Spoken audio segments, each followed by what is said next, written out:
Hello, and welcome back to All Church Sunday School. My name is Shannon Moore. I'm Renee Hoke. You're Renee Hoke. That's How right. did I get that lucky? I think we're all lucky. We're glad to have you, Shannon. Well, it's good. This is week 2 of being in All Church Sunday School. We had a good time last week. Yeah, we did have a good time. And we actually had our live Sunday school class on Sunday suggested our 2 Bible characters for today. That's right. We're continuing to look at Peculiar Treasures, a book by Fredrick Buechner. The subtitle is A Biblical Who's Who. And he just writes these short little essay-type stories, not even essays, but more stories, retells the stories. It's a carefully crafted story. You're going to hear the end of the Mary Magdalene story, and I just think he's so exact and creative in how it's not just an entry in a dictionary kind of writing. It's just lovely. And he cares. And I think about it so you and I, what have we been thinking about from last week? The aluminum walkers, throwing down the aluminum walkers when we were talking about. Grabbing your hiking boots. Right. Those images stay. Yes. And so that has been in my head ever since. So the title of this book, Peculiar Treasures, comes from a passage from Exodus, God speaking to Moses about the Israelites. He says, you shall be a peculiar treasure unto me above all people, for all the earth is mine. And you and I talked about how we were unfamiliar with that passage a little bit. That's right. And it's lovely. It's a lovely God claiming the people. Mm-hmm. You will be my treasure. I mean, what is more amazing than God saying that to you? And I love the word peculiar. Mm-hmm. Because it could have a negative connotation, but not when it's connected with the word treasure. Yes. It sounds unique. If you're just peculiar, that's not a good thing. Right. But a peculiar treasure, that means it's something else entirely. That of all of the treasured things, you have unique qualities. That's right. And I think that's how God sees all of us. So it's very interesting. I think Buechner pulls that out in all of these, both of our characters. These stories. So last week we talked about John the Baptist and Elijah. So we decided we were going to talk about women this week, and we asked the live Sunday school class if they had any suggestions, and they gave us 2. Who are they? Naomi and Mary Magdalene. Right. So Naomi is closely connected to another character named Ruth. And her story, both their stories are told in the book of Ruth in the Old Testament. So I'm doing that one. Good. And then we'll talk about Mary Magdalene. And Mary Magdalene. There's an interesting connection between the 2 that you're going to tell us later. Yeah, that I hadn't thought about before. Excellent. So let's take a look at Ruth and Naomi. Will you read what Buechner says about Ruth and Naomi, just at the beginning of his story here? Ruth was a Moabite girl who married into a family of Israelite transplants living in Moab because there was a famine going on at home. When her young husband died, her mother-in-law, Naomi, decided to pull up stakes and head back for Israel where she belonged. She advised Ruth to stay put right there in Moab and try to snag herself another man from among her own people. So I want to kind of look a little bit at the differences between the way Buechner tells this story and the way this story appears in the Bible, because Buechner is able to tell this entire story in 2.5 pages. And, the book of Ruth in the Bible isn't very long, but it's longer than 2.5 pages in a little book more this details. size. Yeah, and so he leaves some things out, but it works. And so, for example, in that little bit that you just read in the scripture, that's 9 verses to tell what Buechner described in just a few sentences. And I love that. He did leave some things out. The husband's names, we don't need their names. Because they're gone. Anyway, right? And she's got to snag a new one. Right. And then, but there's another daughter-in-law that of Naomi that he doesn't mention. And her name is, do you know what it is? No. You'll remember when I Orpah. say it. Yes. I remembered. And that's who Oprah Winfrey was named after. But isn't it spelled differently? It is, but on her birth certificate, it's Orpah. It's spelled. And, I didn't know that. And the family, there was discussion about how it should be pronounced. So they just started calling her Oprah and changed the spelling. But on her birth certificate, it's Orpah. Now, isn't named that after this And character. who would have known that if they hadn't tuned in to All Church Sunday School? Well, probably anybody who looked it up on the internet. But I don't know who else would have. So this isn't a fact you've had with you for a while? No, I have known that for a while. You have? But I did verify it before I came on just to make sure it was right in my head. So You don't want to just be throwing things out to our no. our Sunday school We're class. responsible journalists. That's right. So we've got Naomi, this widow, her daughters-in-law, who are also widowed. She just wants to go back home, back to Bethlehem, where her family is.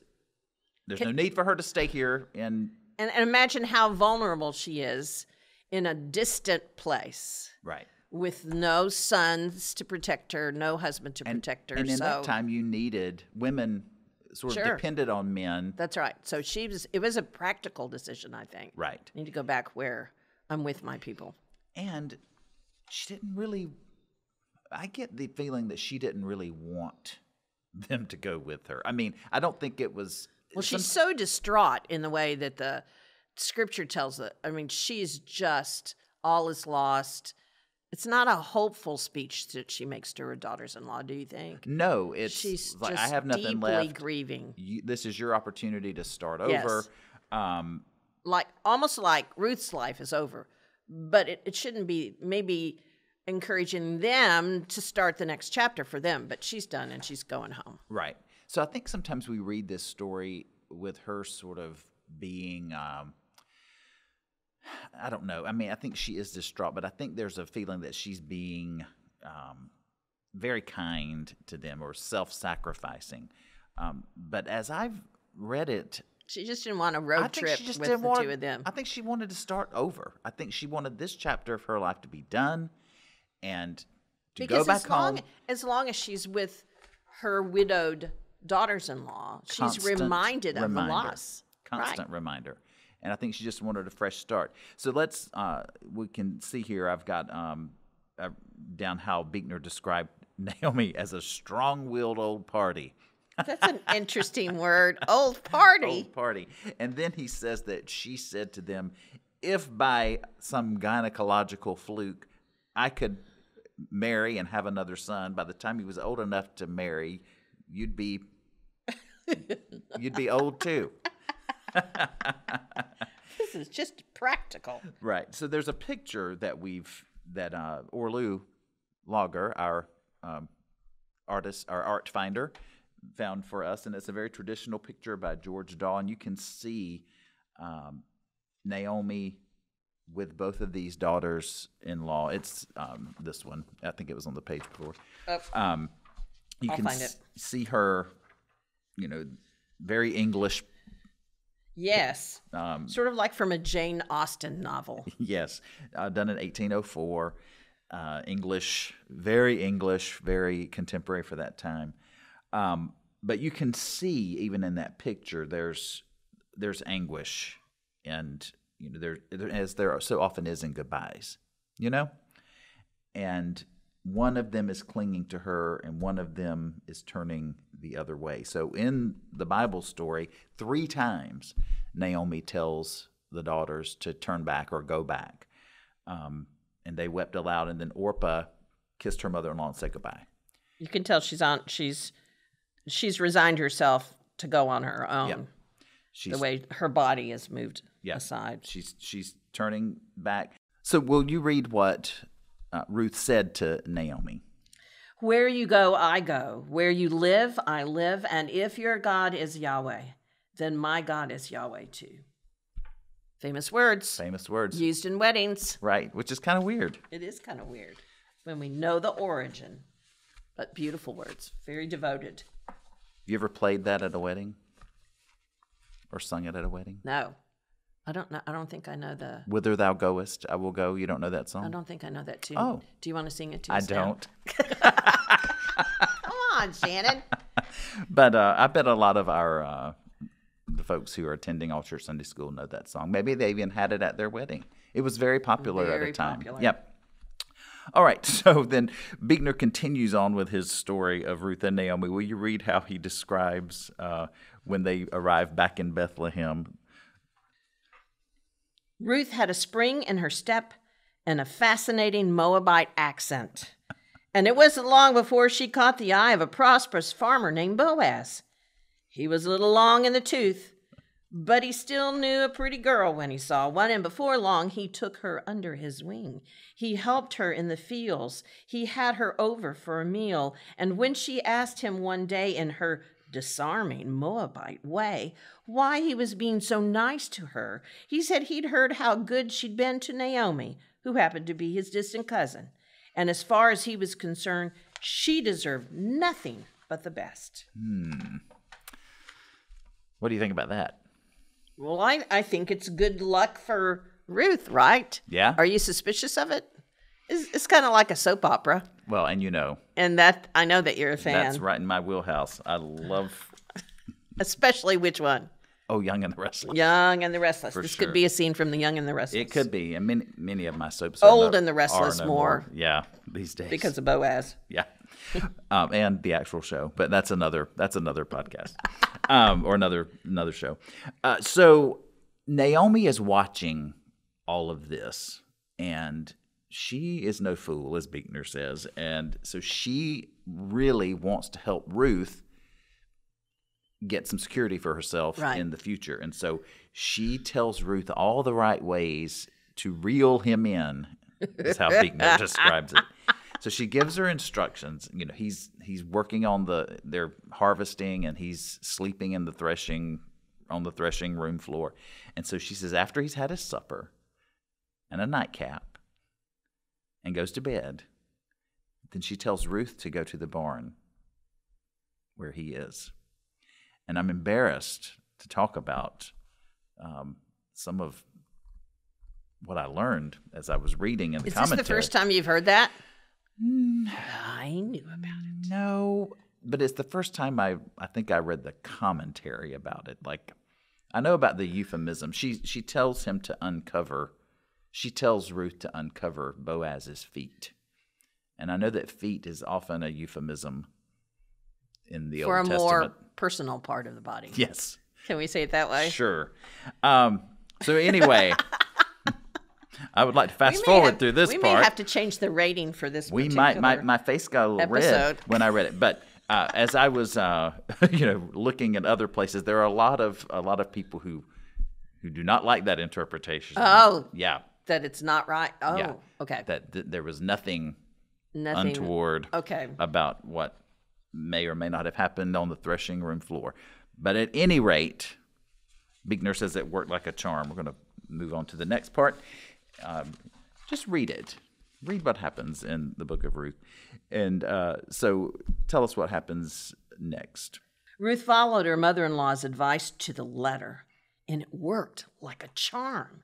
Boaz was so overwhelmed that she'd pay attention to an old crock like him when there were so many young bucks running around in tight-fitting jeans that he fell for her hook, line, and sinker, and after a few legal matters were taken care of, made her his lawful wedded wife. I love how Buechner did this because there's this very long, kind of boring chapter where there's another relative involved, and perhaps they have to trade some land, and Ruth comes with the land, and it's convoluted and weird, and he just says, after some legal matters were taken care of.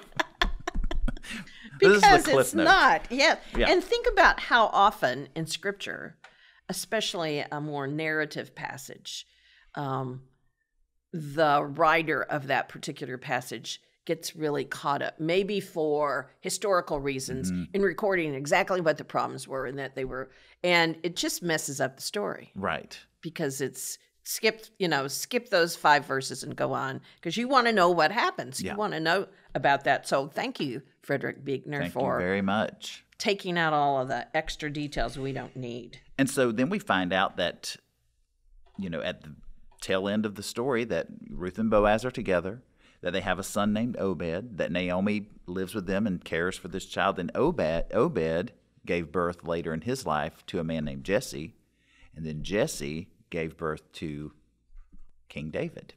Wow. And then, well, he didn't give birth. No. But that was his father.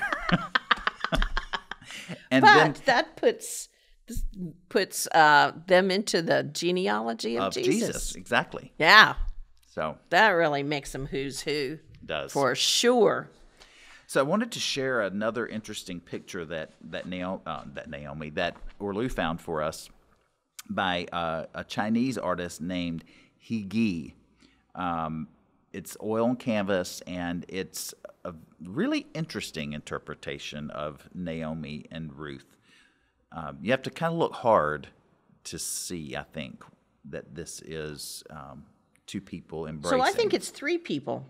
Don't you think up on the top right is the other Might be Orpah? Yeah. daughter-in-law walking away? I mean, she's kind of in the distance. Yeah, that's true.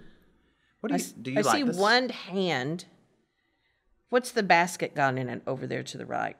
Well, I think that has to do with the gleaning Okay. that Ruth would do. So you the see, fields. I would assume Ruth is more the purple circle and a little more in control, and in the clinging part, I think you can see it in the movement of these lines, don't you think? I do. I like this a lot. I love the colors. And this idea of clinging, of Ruth clinging to Naomi, even when she said, go do something else, I think is a nice tie-in with who you're talking about. That's right. Today. Another person who was told not to hold on. Exactly right.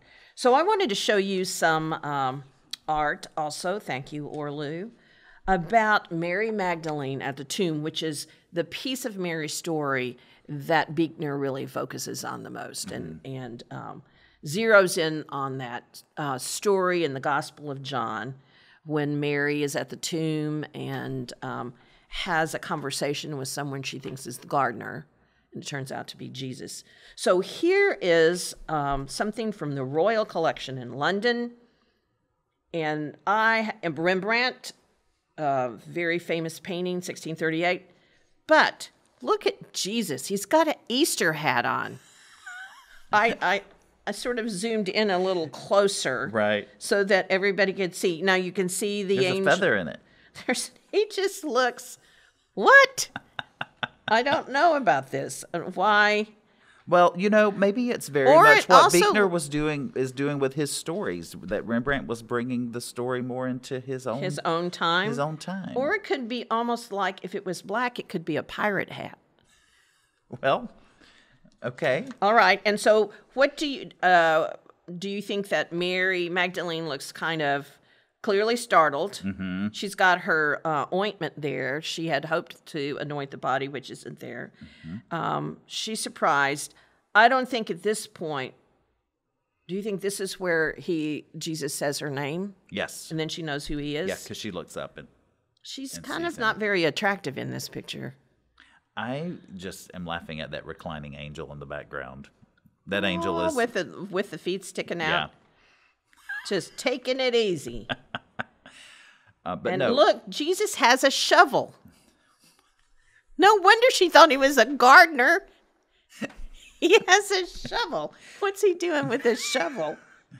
Well, that's a great question. And maybe Renee. that's a gardener's hat. He was in disguise. He was in disguise trying to sneak away. You didn't expect to have to answer these questions. I did not, but that's all right. Here's another piece of art from the same artist we just looked at Yeah. in that very interesting Ruth and Naomi illustration. And this is Jesus here. The title of this one he painted was "Do Not Hold On to Me," which was Jesus. And we're going to talk about that in just a minute. Does it look like Jesus has a shovel in that picture? It does. And she has ointment. I mean, she has a jar of ointment. There's a lot of... What is Jesus doing with a shovel? I don't understand. Do you think Orlu can help us understand Maybe it? she can. I never read about a shovel in the Bible. So notice that it appears that maybe Mary is about to touch his hand. She's holding one part of his cloak. Yes. And you can see, I think, from Jesus' expression, although Jesus looks kind of feminine in this picture to me. Do you think? Yes, and I think she looks a little masculine. Now we're so confused. So I wanted, there's such controversy about Mary Magdalene. Is she a former Miss Kitty? Is she a former prostitute? I'm trying to think of the most respectable prostitute I can think of. So is that true? I just want to pause because Buechner's going to talk to us about the physicality of this scene. I just wanted to pause and see what a couple of people would say about Mary in particular and that long-standing idea that Mary was kind of the wanton woman. Mary Magdalene was the woman that every man wants, and Mary, mother of Jesus, was a representation of the perfect woman. Right. And so the two Marys are always dueling against each other as if those are the only two roles for women. Right. To be prostitutes or to be birth mothers. Right. And that has played out in so many different ways and so many harmful ways for women. Exactly. Over the centuries. It has led us to discount the role of Mary Magdalene. So I went to one of my sources, Feasting on the Word, and found this comment from a pastor in Massachusetts. Okay. That's a very respectable place. Sure. So let's hear what John Stendhal has to say about this. Okay. Unlike the empty tomb stories of the other evangelists, John's account gives us just one woman, one who comes to the tomb alone. She comes out of her own desire to be where the body of Jesus is. She is bereft that he's been taken away, not just by death, but by the disappearance of his body. She grieves, she yearns, she weeps. Her words are poignant, and we can feel the hurt and long in them. They have taken away my Lord, and I do not know where they have laid him. Try as I might, I cannot help but hear a resonance of the Magdalene's voice in Jesus Christ Superstar, that of the amazed and devoted lover of the man who has moved her so deeply. Volumes have been written on all that is problematic with that tradition of imagining Mary Magdalene, both as it has diminished her likely importance as an apostle in her own right, and as it has played out as a paradigmatic male fantasy about women. Let the teller of the tale take care. So, when you have this kind of controversy, when you're really wondering, what is it true? What part of the Mary story is true or not? You know where I like to go? Where? I like to ask the Smithsonian. Oh. Isn't that where you always turn for religious information?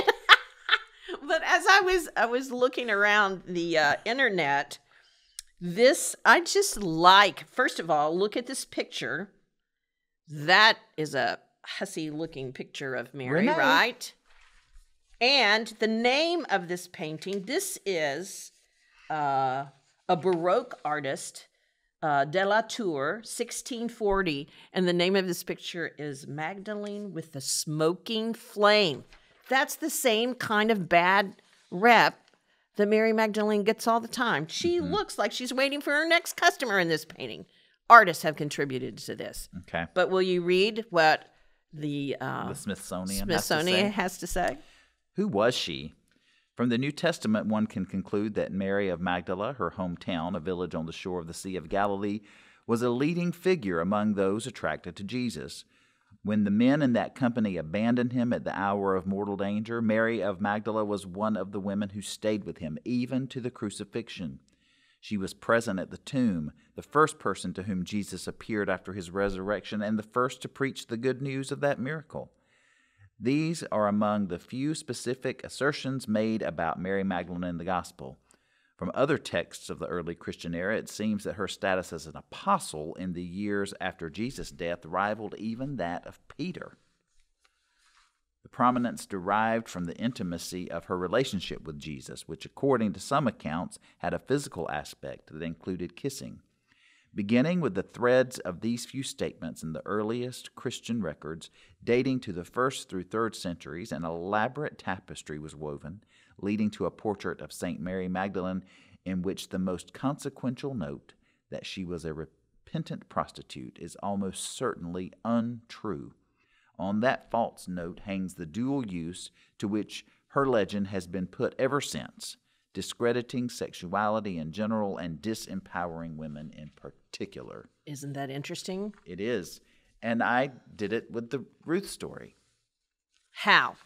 How embarrassed I was about that. Oh, that's right, about the... Yeah. So see, isn't that interesting? So some of the story of whom Mary Magdalene is all post 1st century. It, just began to be an interesting way to tell the story.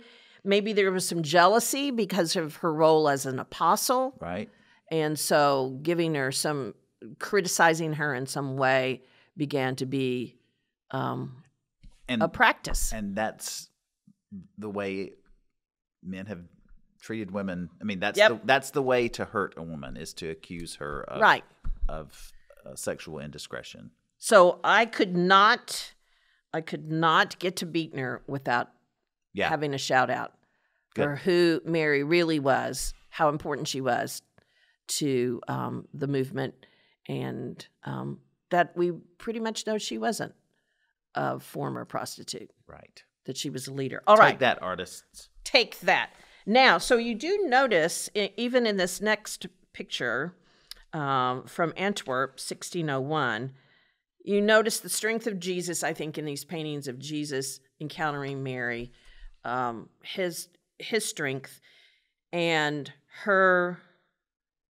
clearly her understanding her role. Mm-hmm. But she was an apostle, and she was the first one to be able to say, he is alive. Mm-hmm. So listen to would you read for us what Buechner says? I love the way he tells his story. We're going to listen to one part of it and talk about it, and then I'll tell you when to continue. All right. Just then another person came up to Mary and asked why she was crying. What was she doing there? She decided it must be somebody in charge, like the gardener maybe. And she said if he was the one who had moved the body somewhere else, would he please tell her where it was so she could go there? Keep going? Yeah, keep going. Instead of answering her, he spoke her name, Mary. And then she recognized who he was. And though from that instant forward the whole course of human history was changed in so many profound and complex ways that it's impossible to imagine how it would have been different otherwise, for Mary Magdalene the only thing that had changed was her old friend and teacher and strong right arm was alive again. He is the master of long sentences. Have you noticed that as we're doing the reading? Yeah. But you feel, I think, in Buechner's long sentences, you feel movement. You feel how now this turns from Mary's grief because the body is gone, and the last thing she hoped to do was prepare the body, and now she can't even do that. Right. So you feel the movement, I think, in the way, as a storyteller, Buechner kind of propels us all forward. Would you read that long sentence one more time? Sure. Instead of answering her, he spoke her name, Mary. And then she recognized who he was. And though from that instant forward the whole course of human history was changed in so many profound and complex ways that it's impossible to imagine how it would have been different otherwise, for Mary Magdalene the only thing that had changed was her old friend and teacher and strong right arm was alive again. You can't do it in one breath. No, but I just love, because you feel this from sadness to joy. Don't you feel that in the way he tells the story? And how he moves us from the course of human history to this moment in her life. A very particular, yes. Mm-hmm. We can't even say all of the ways that Jesus' resurrection has changed the course. But for Mary, in that moment, he was gone, and now he's back. And he's her friend, and he's her teacher. What do you think about, anything else you want to say about that before we read a little bit more? I can't tell from this picture that I have. Is Jesus' left hand resting on something? Is that another shovel, or is it just a stick? If that's another shovel, I don't know what that is. But there's something in his hand. Yes, yes, he's got something in his hand. So the idea that she was talking to the gardener, you think it's a shovel? That's perpetuating her confusion. The name of this lesson is Jesus and the Shovel. Now, in this next, you're going to read a little bit more from Buechner, and Jesus doesn't have a shovel in this picture. Thank goodness. All right. Here's how it ends. Rabboni, she shouted, and was about to throw her arms around him for sheer joy and astonishment when he stopped her. Touch me not, he said. Don't hold on to me. Thus making her not only the first person in the world to have her heart stop beating for a second to find him alive again when she thought he was dead as a doornail, but the first person also to have her heart break a little to realize that he couldn't be touched anymore. Wasn't there any more as a hand to hold on to when the going got tough, a shoulder to weep on, because the life in him was no longer a life she could know by touching it, with her here and him there, but a life she could know only by living it with her here. Old tart and retread. Old broken heart and last, best friend, and with him here too, alive inside her life, to raise her up also out of the wreckage of all that was wrecked in her and dead. In the meanwhile, he had so much to do and far to go, he said, and so did she. And the first thing she did was go back to the disciples to report. I have seen the Lord, she said, and whatever dark doubts they might have had on the subject earlier, one look at her face was enough to melt them all away like morning mist. I just think that is wonderful. And how he distinguished, he helped me understand, okay, now, and as if Mary understood too, this is a different relationship. Not that I think she was about to give him a big smooch or anything, but this relationship based on him alive in her life and how she would demonstrate. It's like there was some wisdom there. Yes. Is he playing into this idea well, of her, he calls though, her when an he calls her old tart and retread? I don't like that. No, he was just throwing in some adjectives there. Do you know, is there some professional aspect to being an old tart? I don't know. I don't know. Is a tart another word for a woman of the evening? Is it? Is Maybe it? so. I don't know. I don't know. He wasn't making that important, but it does stand out. She can't escape that. Right. Our conversations about her are forever distracted by some information that got added to spice up a story, but it wasn't true. Right. So we can do our part to. That's right. She's not an old tart. To tell her story. She's not a retread. Look how beautiful she light. is in all of these pictures. Yeah. Yeah. You know what my lingering thought will be from our episode today? The shovel. Why does Jesus have a shovel in all these paintings? Oh, I love the writing of Fredrick Buechner. I think he was these two stories go together nicely, don't they? Mm-hmm. And that was not by design. Well, maybe there was a grander design, but since they came from the Sunday school class. That's right. They just called out who they wanted to hear about. Who would you like us to talk about next? And see how the Holy Spirit brought us to stories that worked so well together. I think we have recommended lots of books on All Church Sunday School, but this is a really good book. Well, and this is one you can browse. You don't have to. It probably wouldn't even be good to read it front to back. No, you could almost treat it like a bit of a devotional book, couldn't you? And if you weren't familiar with some of these characters, the scripture location for their stories, Buechner has included it at the end of each one, so you could do a little Bible study. Might be a good thing for the summertime. Yeah. If you had a little extra time. Great.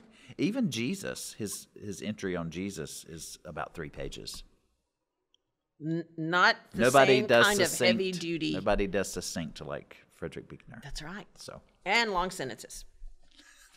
yeah, but he does succinct with long. But he covers a lot of ground in that long sentence. Well, we like to hear from people, That's right. so we would Even your recommendations of yeah. who you might like to hear.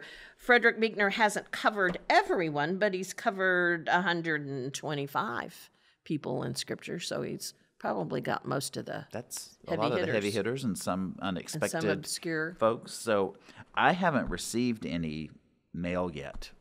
Oh, you know what? I discovered that you're not hooked up to the email address, so Oh. I'm taking care of that today. Okay. So anyone who sends us a note, you will see it. Yay. Shannon Moore. Rest assured. ACSS, That's right. All Church Sunday School at uccftw.com. That's it. I bet it's appearing right underneath me right now. In right underneath my some face. magical way. In a magical way. And there's a picture of a shovel. Austin's making notes. Okay, I got to write it here. I got to put a shovel in. Well, thanks for a great conversation. I hope everybody enjoyed hearing about these two interesting women. Three interesting women. That's right. 4 if we count Orpah, and 5 if we count Oprah Winfrey. Lots wow. of interesting women. Lots today. of interesting women on All Church Sunday School. I wonder if Oprah watches. I don't think she has time for that, Shannon. Oh. She's really busy. I might drop her a note. So we'll see you next time. Have a great week.